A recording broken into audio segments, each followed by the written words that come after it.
Hello दोस्तों, welcome back to my channel. यदि आप है बिहार बोर्ड क्लास 10वीं के स्टूडेंट यानी मैट्रिक के स्टूडेंट, तो आप लोग के सेंटर परीक्षा का डेट आ चुका है।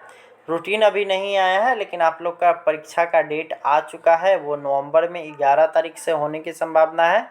तो उसी कड़ी में मैं आप लोगों के लिए गणित का प्रश्न लेकर के आ चुका हूँ। एक चीज़ मैं आप लोगों के लिए क्लियर कर देना चाहता हूँ, ये जो आप लोग का सेंटअप एग्जामिनेशन है, इसमें पास करना आवश्यक है। अगर आप इसमें पास नहीं करिएगा तो आप लोग को एडमिट कार्ड नहीं मिलेगा। तो इसीलिए इस परीक्षा को आप लोग गंभीरता से लीजिए और इसमें अच्छे अंक प्राप्त करिए। तो चलिए स्टार्ट करेंगे हम लोग वीडियो और देखना शुरू करेंगे। सबसे पहले मैं आप लोगों के लिए इस पेपर का इंटरफेस लेकर के आ चुका हूँ। यहाँ पे इस तरह से आप लोग का वहाँ पेपर में लिखा हुआ आएगा सेकेंडरी सेंटअप एग्जामिनेशन। ये पिछले साल का है, इसलिए 2021 लिखा हुआ है। आप लोग के एग्जामिनेशन में जो आएगा वो होगा 2022 का, और इस तरह से आपका जो भी पेपर होगा उसका नाम यहाँ पे लिखा हुआ मिलेगा। तो इस तरह से आप लोग का ये, जैसे पिछले साल जो है वो 100 क्वेश्चन था ऑब्जेक्टिव में, लेकिन इस बार क्या है 60 क्वेश्चन है, जिसमें से 50 का आंसर करना। तो चलिए स्टार्ट करते हैं वीडियो और देखना शुरू करेंगे क्वेश्चन और आंसर। सबसे पहला क्वेश्चन जो आप लोग देख रहे हैं 1/√2 है, तो एक तरह से अपरिमेय संख्या है।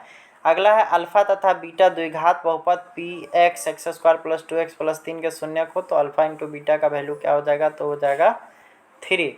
अगला सवाल की ओर हम लोग चलेंगे। तो अगला सवाल यहाँ पे है बहुपद 4x square plus 5x 5√2x minus 3 के शून्य क्या हो जाएंगे, तो ये हो जाएगा आपका ऑप्शन नंबर सी, यानी कि -3√2/2। उसके बाद है √2/4। अगला है यदि संख्याओं का गुणनफल 15,870 है, यदि दो संख्याओं का गुणनफल 15,870 है तो उनका मौसा 23 है, तो उनका लौसा क्या हो जाएगा, तो 690।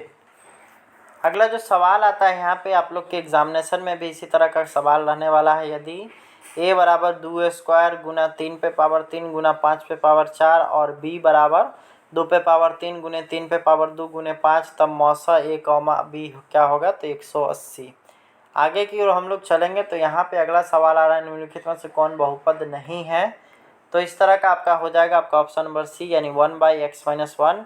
अगला समीकरण निकाय x प्लस 2y माइनस 8 बराबर 0 तथा 2x प्लस 4y बराबर 16 का क्या कितना हल होगा, तो अनंत। ठीक है। अगला हम लोग देखेंगे तो यदि किसी द्विघात बहुपद के शून्यकों का योगफल 4 और गुणनफल 1 है, तो वह द्विघात बहुपद होगा, तो वो हो जाएगा आपका ऑप्शन नंबर बी, यानी कि x square minus 4x plus 1। अगला सवाल हम लोग देखेंगे। तो अगला सवाल है यहाँ पे समीकरण निकाय 4x प्लस ky बराबर 8 बराबर 0 एवं 2x प्लस 2y प्लस 2 का एक अद्वितीय हल कब होगा, जब k नॉट इक्वल टू 4 होगा। अगला हम लोग देखेंगे तो निम्नलिखित में से कौन द्विघात समीकरण है, तो ये हो जाएगा आपका ऑप्शन नंबर डी, यानी कि 2x square minus 5x equal to x minus 1। अगला हम लोग देखेंगे तो यदि समीकरण x square plus B x plus C बराबर 0 के मूल एक दूसरे के व्युत्क्रम हो, तो आपका c बराबर a हो जाएगा। आगे की ओर हम लोग देखेंगे तो यहाँ पे द्विघात समीकरण x square minus 6x plus 2 के मूलों का योग क्या होगा, तो 6। अगला है x बराबर 6 का आलेख कैसा सरल रेखा होता है, तो ये होता है y अक्ष के समानांतर। अगला निम्नलिखित में से कौन सा नियामक x अक्ष पर का एक बिंदु होगा, तो हो जाएगा आपका ऑप्शन नंबर ए, यानी कि 2,0। अगला हम लोग देखेंगे कि यदि किसी एपी के प्रथम पद ए और सार्वंतर डी हो, तो एपी का nवां पद क्या हो जाएगा, तो हो जाएगा आपका ऑप्शन नंबर बी, यानी कि a प्लस n-1d। अगला है समांतर श्रेणी 10 7 4 का तीसरा पद क्या हो जाएगा, तो ये हो जाएगा आपका ऑप्शन नंबर बी, यानी -77। अगला है समांतर श्रेणी 7 13 19 205 के पदों की संख्या कितनी हो जाएगी, तो 34। अगला सवाल हम लोग देखेंगे तो समांतर श्रेणी 3 5 7 9 11 का nवां पद क्या हो जाएगा, तो ये हो जाएगा आपका ऑप्शन नंबर ए, यानी कि 2n+1। अगला है बिंदु 4 -3 की मूल बिंदु की दूरी क्या हो जाएगी, तो ये हो जाएगा आपका ऑप्शन नंबर बी, यानी कि 5। अगला है sine square 65 plus sine square 25 का मान क्या हो जाएगा, तो 1। अगला सवाल हम लोग देखेंगे तो अगला सवाल है बिंदु 3,0 एवं -5,4 को मिलाने वाले रेखाखंड के मध्य बिंदु का नियामक क्या होगा, तो ये हो जाएगा आपका -1,2। अगला हम लोग देखेंगे तो बिंदु -3,5 का भुज क्या हो जाएगा, तो ये हो जाएगा आपका ऑप्शन नंबर बी, यानी कि -3।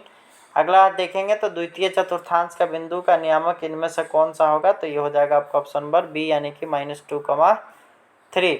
अगला हम लोग देखेंगे तो किसी त्रिभुज के शीर्षों का नियामक -3, 0, 5, -2 और -8, 5 हो तो उसके केंद्रक का नियामक क्या हो जाएगा? तो ये हो जाएगा आपका ऑप्शन नंबर बी यानी कि -2, 1।